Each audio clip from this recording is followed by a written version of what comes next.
আজ একটু দেরি করে যাও খেতে, শরীরটা ভালো লাগছে না তোমার। আর দেরি করলে পেট চলবে কি করে রিনা? চাষের কাজ ছাড়া আমার যে আর গতি নেই।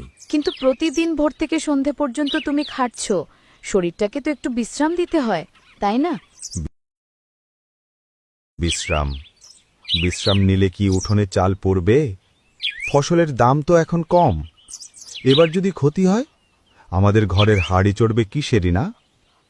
আমি জানি সংসার চালানো কত কষ্ট, কিন্তু তুমিও তো মানুষ। তুমি না থাকলে সংসারই বা কে চালাবে?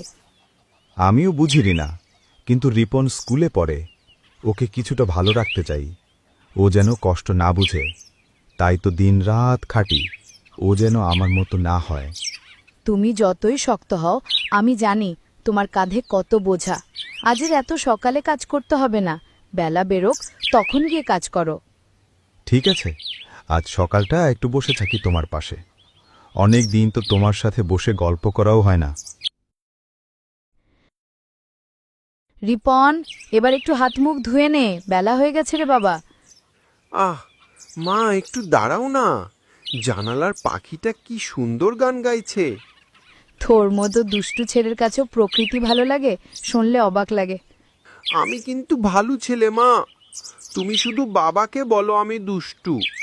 হয়েছে, এবার আয়, খেয়ে দে তৈরি হ, স্কুলে যেতে হবে। মা, প্রতিদিন স্কুলে যেতে ভালো লাগে না। একদিন একটু মন ভরে খেলবো, তাও পারি না। এই সকালে স্কুলে যাও, আবার বিকালে বাসায় এসে খেতে খেতে সন্ধ্যা হয়ে যায়। এরপর আবার বই নিয়ে পড়তে বসা। গোসাইপাড়ার মুদি দোকানের ছেলেটা সারাদিন মাঠে মাঠে খেলে বেড়ায়। ওর জীবনটা কত সুন্দর, স্কুলে যেতে হয় না, স্যারদের মার খেতে হয় না। ওরে বোকা ছেলে, এখন পড়ালেখা না করলে বড় হয়ে যে আমাদের মতো কষ্ট করতে হবে, সারা জীবন অভাবে কাটাতে হবে। তাতে কি, আমরা তো কত ভালো আছি, খাচ্ছি দাচ্ছি ঘুমাচ্ছি, আমাদের আবার অভাব কিসের? বোকা ছেলে, তুই বড় হয়ে নে, সব বুঝতে পারবি। আমার আর বড় হতে হবে না, আমি আজ স্কুলে যাব না। আচ্ছা বাবা, ঠিক আছে, আজকে তোর যত ইচ্ছে মন ভরে খেল, তবে কাল থেকে প্রতিদিন স্কুলে যেতে হবে কিন্তু। ইয়ে, কি মজা, আজকে আর স্কুলে যেতে হবে না। যাই, সুমনদের বাসায় যাই। কালকে সুমন বলেছিল ও আজকে স্কুলে যাবে না। ওদের বাসায় যাই, তারপর দুজনে মিলে খেলবো। এ কি, এটা তো একটা গোলাপ গাছ, কত সুন্দর ফুল ধরে আছে। যাই, এটাকে নিয়ে বাড়ির উঠোনে লাগিয়ে দেই। না, বাবা আবার এটাকে তুলে ফেলতে পারে।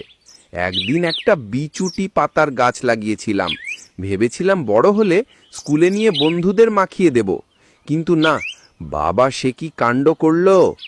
না বাবা, এটা আমি আমার গোপন একটা জায়গায় লাগাবো, যেন কেউ দেখতে না পায়। যা, গাছ লাগানো শেষ, এবার আমি সুমনদের বাড়িতে যাই। মা, জানো আজ সুমন একটা গোলাপ গাছ পেয়েছে। ও মা, তাই নাকি? হ্যাঁ মা, কিন্তু ওর বাবা নাকি দেখলে বকাবকি করবে, তাই বাসায় নিয়ে যায়নি, আরেক বন্ধুর বাসায় লাগিয়েছে। লাগিয়েছে ভালো কথা, কিন্তু ওকে বলিস ভালো করে যত্ন নিতে, নয়তো কিন্তু গাছ মারা যাবে। আচ্ছা ঠিক আছে, বলবো, কিন্তু কিভাবে যত্ন নিতে বলবো মা? গাছে নিয়মিত পানি দিতে বলিস, আর গাছের গোড়ায় গোবরও দিতে বলিস। আর গাছের যখন ডাল গজাবে তখন পুরাতন ডাল ভেঙে নতুন জায়গায় লাগিয়ে দিতে বলিস, তাহলে আরও গাছ হবে। আচ্ছা ঠিক আছে মা, আমি সুমনকে বলে দিব।